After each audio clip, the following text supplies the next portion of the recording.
رمضان المبارک جس کی آمد ہمیں جس چیز کی تربیت دینے آئی ہے وہ ہے قرآن پاک کا وہ حصہ جس میں یہ بتایا گیا کہ ہم نے تم پر روزے اس لیے فرض کیے ہیں لعلکم تتقون، تاکہ تم متقی بن جاؤ۔ تقوی کا مطلب اللہ سے ڈرنے والے بن جاؤ، اللہ اور اس کے بندوں کے حقوق کی ادائیگی کرنے والے بن جاؤ۔ دنیا میں رہو تو کسی کا حق تمہارا ذمہ بقایا نہیں ہونا چاہیے۔ اور سورہ نساء کی آیت میں اللہ تعالیٰ نے حقوق کی ادائیگی پر ایک مرکزی آیت ارشاد فرمائی اور حقوق کی 10 قسمیں ارشاد فرما دی کہ وَاعْبُدُوا اللَّهَ، انسان پر اس کے خالق اور اس کے رب کا پہلا حق یہ ہے کہ اس کی عبادت کریں، وَلَا تُشْرِكُوا بِهِ شَيْئًا، اس کی ذات اور صفات میں کسی کو شریک مت ٹھہرائیں۔ اور پھر اللہ تعالیٰ اگلے جملے میں انسانوں کے انسان پر حقوق کی وضاحت کرتے ہوئے فرما رہے ہیں کہ وَبِالْوَالِدَيْنِ إِحْسَانًا، اپنے والدین کے ساتھ حسن سلوک سے اور اچھے سلوک کے ساتھ، اچھے برتاؤ کے ساتھ پیش آؤ۔ وَبِذِي الْقُرْبَى، اور اپنے قریبی رشتہ داروں کے ساتھ حسن سلوک اور اچھے برتاؤ کا معاملہ فرماؤ۔ وَالْيَتَامَى، یتیموں کے ساتھ اچھا سلوک کرو۔ وَالْمَسَاكِينَ، غرباء اور مساکین کے ساتھ حسن سلوک کا اہتمام کرو۔ آگے فرمایا وَالْجَارِ ذِي الْقُرْبَى، قریبی پڑوسی کے ساتھ اچھا سلوک کرو۔ وَالْجَارِ الْجُنُبِ، دور کے پڑوسی کے ساتھ حسن سلوک کرو۔ وَالصَّاحِبِ بِالْجَنبِ، جو کبھی کبھی تمہارا پڑوسی بنتا ہے، جو تمہارا ہم نشین ہے، اس کے ساتھ حسن سلوک اور اس کے حقوق کی ادائیگی اور اس کے حقوق کا خیال رکھو۔ اس آیت بینہ میں اللہ تعالیٰ نے پڑوسی کے متعلق 3 باتیں ارشاد فرمائی ہیں۔ گویا کہ اللہ تعالیٰ پڑوسی کی اقسام بتا رہے ہیں کہ پڑوسی کے ساتھ حسن سلوک کرنا ہے، لیکن وہ پڑوسی جسے تم پڑوسی سمجھتے ہو کہ میرے گھر کے دائیں طرف جو مکان ہے وہ میرا پڑوسی ہے، میرے گھر کے بائیں طرف جو پڑوسی ہے جس کی دیوار میرے مکان سے جڑی ہے یا قریب ہے وہ میرا پڑوسی ہے، میرے گھر کے سامنے جو لوگ رہتے ہیں وہ میرے پڑوسی ہیں، یہ میرے گھر کے بیک سائڈ پر جو گلی ہے یا جو گھر ٹچ ہوتے ہیں وہ میرے پڑوسی ہیں۔ اس میں کوئی شک نہیں کہ یہ بھی ہمارے پڑوسی ہیں، لیکن قرآن پاک نے اس پڑوس کو بھی پڑوسی کہا ہے، لیکن یہی پڑوسی نہیں ہیں بلکہ یہ بھی پڑوسی ہیں، لیکن اس کے علاوہ بھی بہت سارے پڑوسی ہیں۔ وَالْجَارِ ذِي الْقُرْبَى، قریبی پڑوسی، آپ کے دائیں طرف آپ کا چچا زاد رہتا ہے، وہ آپ کے خونی رشتے میں آپ کا رشتہ دار بھی ہے، آپ کا پڑوسی بھی ہے۔ 2 تعلق آپ کے ساتھ قائم ہیں، خونی رشتہ بھی اس کے ساتھ اور پھر اس کا مکان آپ کے مکان اور آپ کے گھر کے قریب ہے، یہ اقرب پڑوسی ہے۔ اسی طرح آپ کے الٹی سائڈ پر ایک آدمی آپ کا پڑوسی ہے لیکن اس کے ساتھ ساتھ وہ آپ کا رشتہ دار بھی ہے، یہ قریبی پڑوسی ہے۔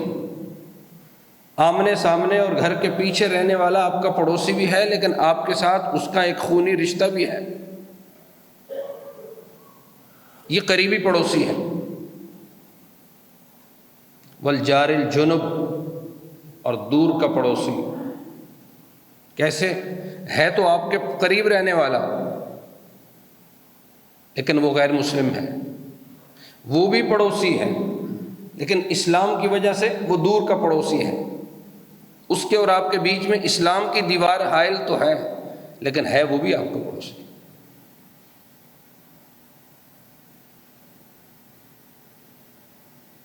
ایک آدمی آپ کا رشتہ دار نہیں ہے لیکن آپ کا پڑوسی ہے، وہ بھی آپ کا پڑوسی ہے۔ اور قرآن پاک نے اگلی بات ارشاد فرمائی کہ وَصَاحِبِ بِالْجَنْبِ، وہ جو تمہارا ہم نشین ہے، وہ جو تم کبھی سفر میں بیٹھتے ہو، سفر کرتے ہو اور ایک ساتھی تمہارے ساتھ بس میں، گاڑی میں، ریل میں، جہاز میں، وہ جو آپ کے ساتھ والی سیٹ پر، آگے والی سیٹ پر، پیچھے والی سیٹ پر بیٹھ جاتا ہے، یہ بھی آپ کا پڑوسی ہے، یہ بھی آپ کا ہم نشین ہے۔ وہ جو آپ کسی آفس میں کام کرتے ہیں اور وہاں کا وہ جو عملہ ہے، وہ جو آپ کے دائیں بائیں بیٹھتا ہے، وہ جو آپ کے ساتھ والے روم میں بیٹھتا ہے، وہ بھی آپ کا پڑوسی ہے۔ وہ کبھی آپ جو بائکیے پر بیٹھ کر کہیں شہر میں جاتے ہیں، وہ جس بائک کے پیچھے آپ بیٹھ کر جا رہے ہیں تو اس بائکیے کے پیچھے جو آپ بیٹھے ہیں وہ آپ کا پڑوسی ہے۔ سبزی لینے آپ سبزی والے کی دکان پہ جاتے ہیں، وہ جو تھوڑی دیر کے لیے اس کے ساتھ آپ کا بھاؤ تاؤ اور لین دین ہوتا ہے، یہ آپ کا پڑوسی ہے۔ وہ کبھی کسی جگہ پر ایک آدھ دن کے لیے کام کرنے آپ جاتے ہیں، گھنٹے کا کام ہے، 2 گھنٹے کا کام ہے، کسی کی مشین آپ نے ٹھیک کرنی ہے، کوئی بھی میکینیکل کوئی بھی کام ہو سکتا ہے، یا کوئی بھی ایسا گھنٹے، 2 گھنٹے، 4 گھنٹے، 8 گھنٹے کا کام ہے، وہ جو آپ وہاں اتنا ٹائم گزاریں گے وہ آپ کا پڑوسی ہے۔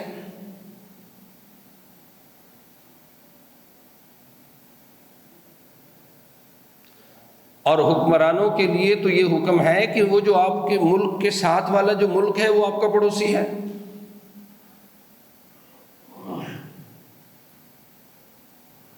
وہ جس پلازے میں آپ رہتے ہیں، نیچے والے فلور والے وہ آپ کے پڑوسی ہیں، اوپر والے فلور میں جو لوگ رہتے ہیں وہ آپ کے پڑوسی ہیں، اس سے اوپر جو رہتے ہیں وہ آپ کے پڑوسی ہیں۔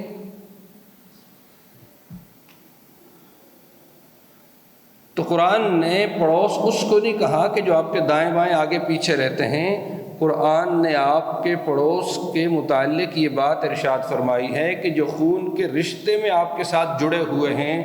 وہ اگر ملک سے باہر رہتے ہیں تو آپ کا چونکہ ایک خونی رشتہ ہے اور اس کے ساتھ ایک تعلق کی ایک نوعیت موجود ہے، اور اس نوعیت کی وجہ سے وہ خون کے رشتے میں تمہارا ڈی این اے اس کے قریب قریب کہیں جا کے ٹچ ہوتا ہے، وہ تمہارا پڑوسی ہے۔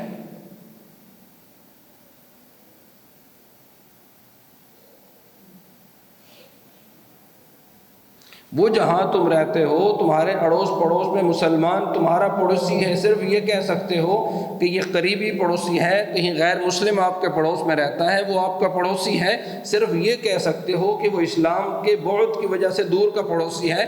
لیکن وہ بھی پڑوسی ہے اور مسلمان بھی پڑوسی ہے۔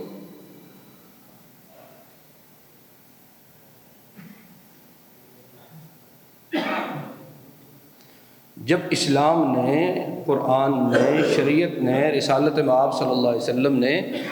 پڑوس کی جو ڈیفینیشن ہے، پڑوس کا جو مفہوم ہے، اس کو اتنا وسیع کیا ہے کہ جس میں دنیا کا بہت کم ایسا طبقہ رہ جاتا ہے کہ جو آپ کے پڑوس میں نہیں آتا۔ آپ جس راستے سے گزرتے ہیں، جس آدمی کے ساتھ آپ کا آمنا سامنا ہے، وہ ایسا نہیں کہ وہ آیا اور گزر گیا، وہ جو ایک لمحے کا گزر ہے یہ بھی آپ کا پڑوسی ہے۔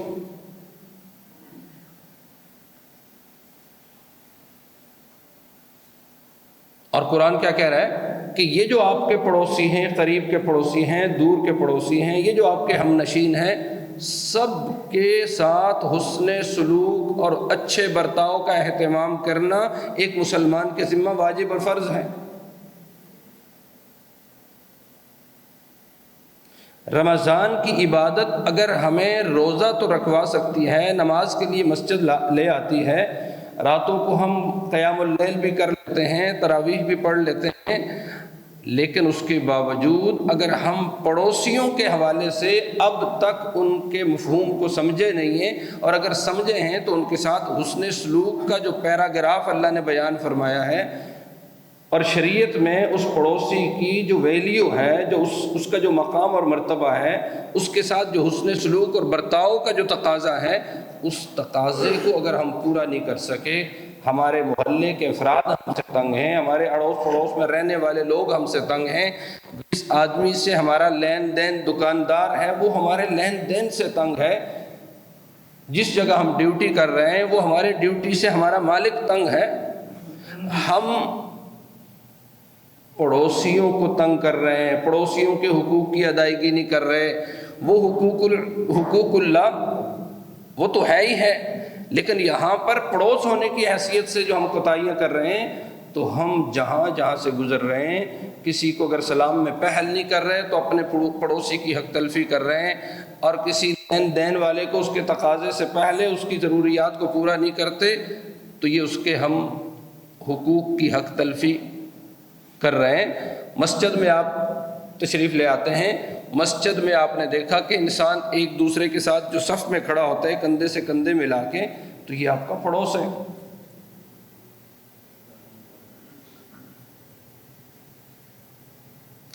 اور رسالت مآب صلی اللہ علیہ وسلم نے بڑی عجیب بات ارشاد فرمائی کہ ما زال جبریل، حضرت جبریل جب آئے،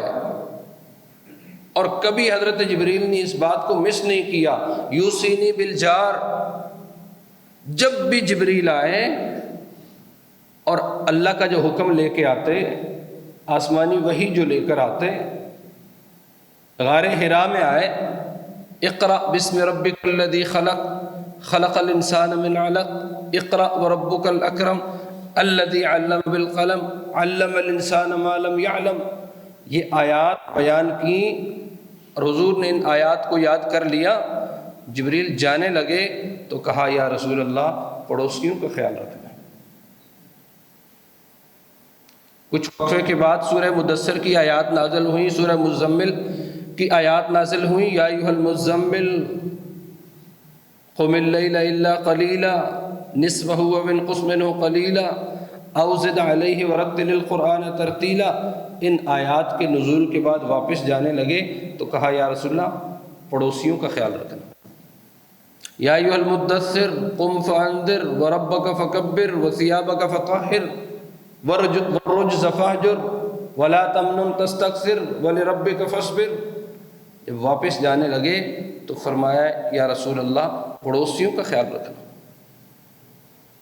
علماء بیٹھے ہیں، اللہ کے رسول نے فرمایا ما زال جبریل نے کبھی ایک دفعہ بھی مس نہیں کیا اس بات کو کہ وہ جب بھی آیا اور جاتے ہوئے یہ کہہ کر گیا کہ پڑوسیوں کا خیال رکھنا ہے، پڑوسیوں کا خیال رکھنا ہے،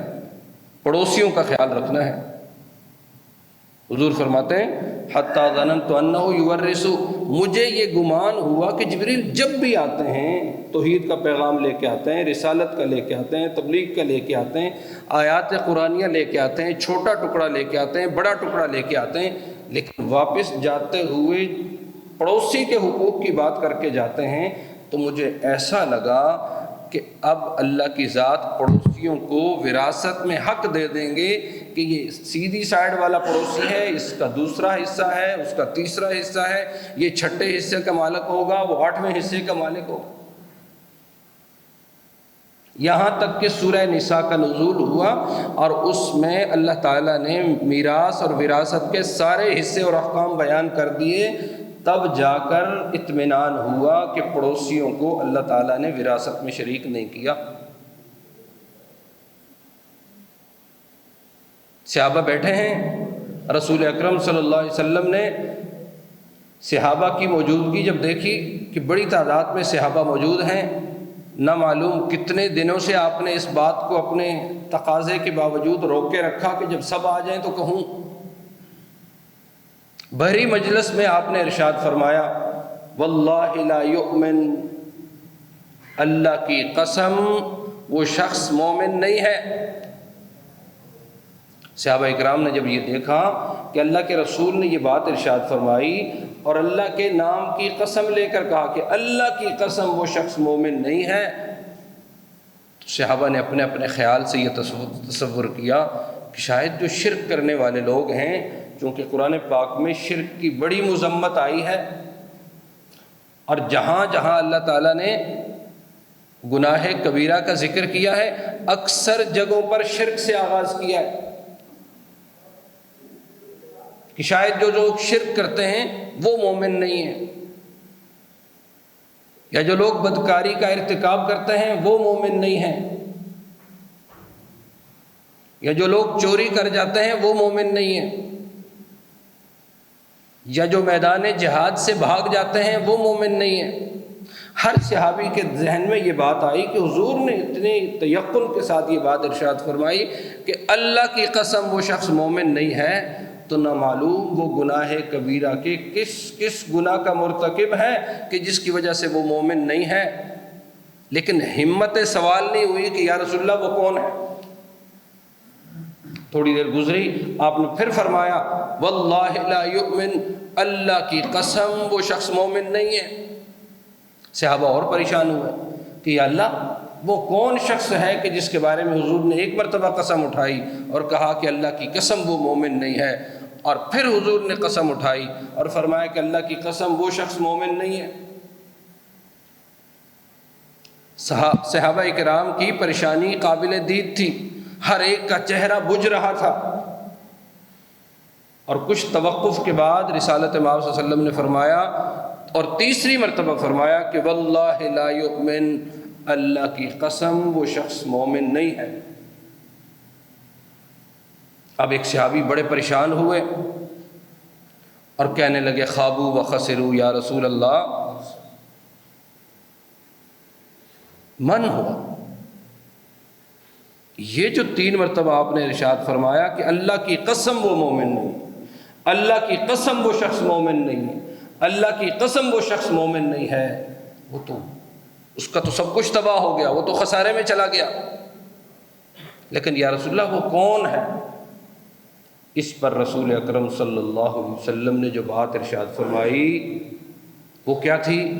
کہ لا یأمن جارہ بوائقہ، وہ شخص اللہ کی قسم مومن نہیں ہے، وہ شخص اللہ کی قسم مومن نہیں ہے، وہ شخص اللہ کی قسم مومن نہیں ہے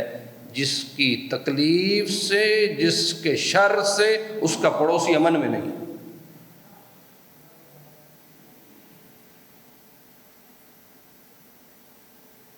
اور حضور 3 مرتبہ اللہ کی قسم کر کے یہ بات ارشاد فرما رہے ہیں۔ اور اسلام پڑوس کے مفہوم کو کتنا وسعت کے ساتھ بیان کر رہا ہے کہ اگر کسی نے گاڑی میں چلتے ہوئے کسی پڑوسی کا خیال نہیں رکھا تو اس زد میں وہ بھی آتا ہے، کسی نے کسی کے ہاں نوکری کرتے ہوئے اس کے حقوق کا خیال نہیں رکھا، اس اللہ کے رسول صلی اللہ علیہ وسلم کے فرمان کی زد میں وہ شخص بھی آ رہا ہے۔ کسی شخص نے کسی دکاندار کے ساتھ لین دین کرتے ہوئے اس بیچارے کا بٹھا بٹھا دیا، وہ شخص بھی اس میں آ رہا ہے۔ جس شخص نے دہاڑ، ٹھیکے یا کسی طرح بھی کسی کا کام کرتے ہوئے کسی کے ساتھ ایسا کام کر دیا کہ جو خیانت کا مرتکب ہوا اور اس کے حقوق کی حق تلفی ہوئی، اس ضمن میں اللہ کے رسول کی 3 مرتبہ قسموں کے ضمن میں وہ بھی آئے گا۔ اور ہم اس کو تو پڑوسی سمجھتے ہیں، جو ادھر رہتا ہے، جو پیچھے رہتا ہے، جو رشتہ دار ہے۔ اس سے بڑی کوتاہی کیا ہو سکتی ہے کہ ہم ایک ایسا پڑوسی ہمارے گھر میں موجود ہے جس کے دروازے کا، جس کے کمرے کا دروازہ میرے اور آپ کے کمرے کے دروازے کے ساتھ والا کمرہ ہے، اور وہ پڑوسی اس میں رہتا ہے، اور اس کو بیوی کہتے ہیں، اس کو باپ کہتے ہیں، اس کو ماں کہتے ہیں، اس کو بیٹا کہتے ہیں، اس کو بھائی کہتے ہیں، اس کو بہن کہتے ہیں۔ وہ جو ساتھ والے دروازے کا پڑوسی ہے اس کے حقوق ہم ادا نہیں کر رہے۔ بیوی جہاں آپ کی پارٹنرشپ ہے اس کے ساتھ وہاں وہ پڑوسی بھی ہے، باپ کے ساتھ ایک خونی جو آپ کا تعلق اور رشتہ ہے اس کے ساتھ باپ آپ کا پڑوسی بھی ہے۔ یہ سوچا کبھی کہ باپ نے بڑھاپے میں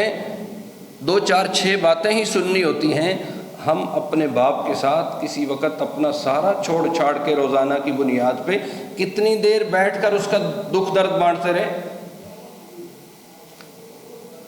باپ کی ضروریات کا خیال کر لینا، اس کی جیب خرچی کا خیال کر لینا، اس کی دوائیوں کا خیال کر لینا، یہ تو ایک اور آپ کے ذمہ فریضہ اور واجب ہے، لیکن اس کے پاس خالی و ذہن ہو کر صرف اس کی ایک ایک بات کو 10 دفعہ سننا، اس گوارگی کے ساتھ آپ کب بیٹھے تھے؟ ماں کے ساتھ آخری ٹائم پہ آپ 10 منٹ آدھا گھنٹہ ساری دنیا کو چھوڑ چھاڑ کے اس کی بڑھاپے کی ان ٹوٹی ہوئی باتوں کو سننے کے لیے کب بیٹھے تھے؟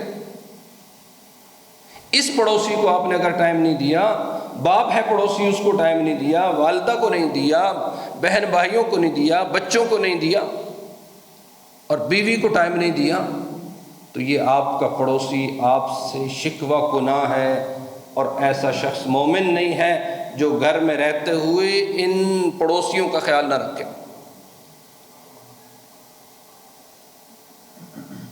رمضان ہے، سحری اور افطاری سے لے کر رات کے آخری پہر سونے والا آپ کے گھر کی جو آپ کی بیوی ہے، جو سب سے پہلے اٹھتی ہے، سب سے آخر میں سوتی ہے، پورا دن لگی رہتی ہے، روزانہ کی بنیاد پر اس پڑوسی کو آپ نے کتنی مرتبہ کہا کہ تم کتنا تھک جاتی ہو؟ اس کا ہاتھ آپ نے کتنا بٹایا؟ ہم نے اپنے مائنڈ میں اپنی روایات میں ایک ذہن بنا رکھا ہے کہ یہ اس کی ڈیوٹی ہے، یہ تو اس نے کرنا ہے،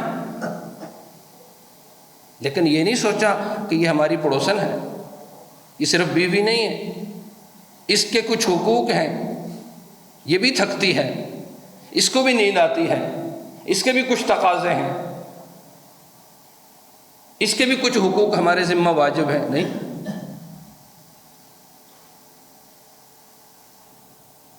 کتنے والدین ہیں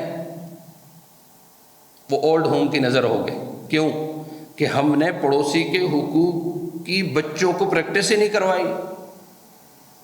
ان کے سامنے اپنے والدین کے پاؤں اپنے ہاتھوں سے دھوئے نہیں ہیں، دبائے نہیں ہیں۔ جیسے ننھے منھے بچے کو انسان اپنے ہاتھوں سے سب کچھ کرتا ہے، اپنی اولاد کو ہم نے اپنے والدین کے ساتھ اس طرح کا سلوک کر کے دکھایا ہی نہیں ہے۔ وہ ایک تیسری دنیا کی مخلوق، اس کو اچھا کمرہ دے دیا، اچھی رہائش دے دی، اچھا خرچ پانی دے دیا، اس کے ساتھ کوئی تعلق، کوئی ایسا معاملہ ہی بچوں نے نہیں دیکھا، تو بچوں نے کل اپنے والدین کے ساتھ پھر وہی کرنا ہے جو میں نے اور آپ نے اپنے والدین کے ساتھ کرنا ہے۔ پڑوس مسلمان ہو، پڑوس رشتہ دار ہو،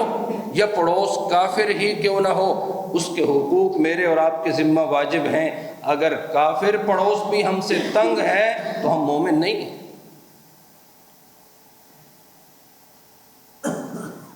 اگر کسی کا کافر پڑوس ہے اس کو تو زیادہ محتاط رہنے کی ضرورت ہے کہ اگر وہ کافر پڑوس مومن نہیں ہو رہا اور اس کی وجہ مسلمان پڑوسی کے حقوق اور اس کی بد مزاجی اور اس کا اس پڑوس میں اچھے طریقے سے نہ رہنا، اگر یہ وجہ ہے تو پھر وہ مومن نہیں بنا، اس کا وبال بھی اس مسلمان مومن پہ پڑے گا۔ ہم اچھا مومن کیوں نہیں بنتے؟ اچھے پڑوسی کیوں نہیں بنتے؟ عبداللہ ابن مبارک رحمہ اللہ امام بخاری کے اجل اساتذہ میں سے ہیں۔ اگر یوں کہا جائے کہ امام بخاری کے اساتذہ کی فہرست بناؤ تو اس فہرست میں پہلا نمبر اگر کسی کو دینا پڑے تو امام عبداللہ ابن مبارک ہے رحمہ اللہ۔ بڑے صوفی آدمی، بڑے محدث تھے، بڑے فقہا میں سے تھے۔ ان کے پڑوس میں ایک شخص اپنا مکان بیچ رہا تھا، تو مکان کی بولی لگی 4000 دینار۔ تو لینے والے نے کہا کہ مارکیٹ ویلیو وہ تو ہر طرف ہم نے پتہ کی ہے، وہ تو 2000 دینار ہے، آپ اس ایک مکان کا 4000 دینار کیسے مانگ رہے ہیں؟ تو بیچنے والے نے کہا کہ بھائی مارکیٹ ویلیو تو ایسا ہی ہے جو آپ کہہ رہے ہیں، کہ 2000 دینار کا یہ مکان ہے، لیکن 2000 دینار کا یہ مکان ہے اور اس مکان کی دیوار کے ساتھ جڑا ہوا جو گھر عبداللہ ابن مبارک کا ہے، جو اس گھر کا پڑوسی بنتا ہے، اس اچھے پڑوس کے اندر اس مکان کو ہونے کی وجہ سے اس مکان کی ویلیو 2000 دینار بڑھ گئی ہے۔ اب جو بھی لے گا عبداللہ ابن مبارک کے پڑوس میں ہونے کی وجہ سے یہ مکان 4000 دینار کا ہے، 2000 دینار کا نہیں ملے گا۔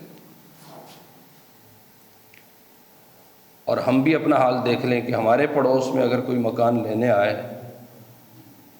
تو وہ اگر 50 لاکھ کا مکان ہے تو ہمارے رویوں کی وجہ سے وہ 30 میں بھی نہیں نکل رہا۔ اور یہ بات بڑی دکھ کے ساتھ کہی جا رہی ہے۔ آپ یہاں پراپرٹی ڈیلر حضرات بیٹھے ہیں، مساجد کے قریب میں، یہاں تو بھی اتنا وہ والا ماحول نہیں ہے، اللہ کرے کہ آگے بھی نہ ہو۔ آپ شہروں میں چلے جائیں، پنڈی میں چلے جائیں، لاہور میں چلے جائیں، گنجان آبادیوں والے جو شہر ہیں، وہاں مسجد کے ساتھ جڑے ہوئے مکان کی جو مارکیٹ ویلیو ہے وہ 30 سے 40% عام مکانوں کی ویلیو سے کم۔ وجہ کیا ہے؟ اسپیکر کا ناجائز استعمال، بے جا استعمال، بہت زیادہ استعمال، جس کی ضرورت ہی نہیں اس کا استعمال۔ پڑوس میں کوئی بوڑھے بھی ہیں، کوئی بیمار بھی ہیں، کچھ ان کے حقوق بھی ہیں۔ ایک داروغہ بن کے ہم مسجد میں بیٹھ جاتے ہیں، سپیکر کا ایسا ناجائز استعمال کہ جس سے اڑوس پڑوس کے لوگوں کی نیندیں تباہ، ان کے حقوق تباہ۔ کس طرح ہم لوگوں کو یہ بات کہیں کہ بھئی یہ حق ہے، یہ حق ہے؟ میں اپنے پڑوسیوں کا حق کتنا ادا کر رہا ہوں؟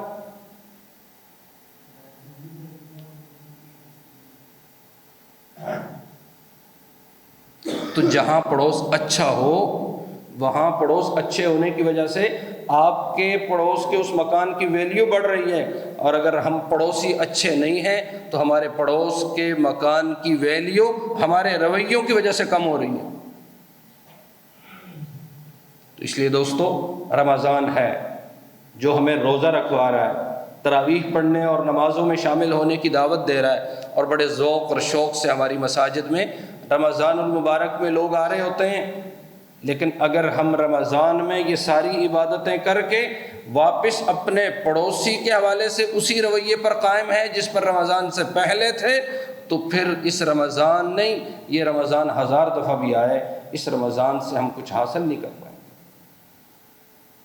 مسجد میں آپ تشریف لاتے ہیں تو جو ساتھی مسجد میں آتا ہے اگر وہ سگریٹ کا استعمال کرتا ہے تو جہاں وہ 50 روپے کا سگریٹ خرید سکتا ہے تو 2 روپے کی ٹافی بھی تو لے سکتا ہے۔ 2 روپے کی منہ میں کوئی ایسی چیز ڈالنے کے لیے کہ جو اس سگریٹ کی بدبو کو ختم کرے، لیکن ہم نے نہیں سوچنا۔ ہم بھری مسجد میں آتے ہیں، سگریٹ کا استعمال کرتے ہیں، اور اس کی اسمیل سے ساتھ کا ساتھی نہ قیام کر سکتا ہے، نہ رکوع کر سکتا ہے، نہ سجدہ کر سکتا ہے۔ اللہ کے رسول نے فرمایا، حالانکہ پیاز، لہسن کھانے پینے کی چیز ہے، آپ نے فرمایا کہ جو شخص اس درخت کو کھائے گا وہ کھا کر میری مسجد میں نہ آئے۔ حالانکہ وہ تو خوراک کا حصہ ہے، وہ تو ہر سالن کا حصہ ہے، اس کی جو اسمیل، اس کی جو بدبو ہے وہ تو آپ نے اندازہ کیا کہ کسی کو بری نہیں لگتی، لیکن رسالت مآب صلی اللہ علیہ وسلم نے اس ادنا مومن کے مزاج کا بھی خیال رکھا کہ جس کو یہ بری لگتی ہے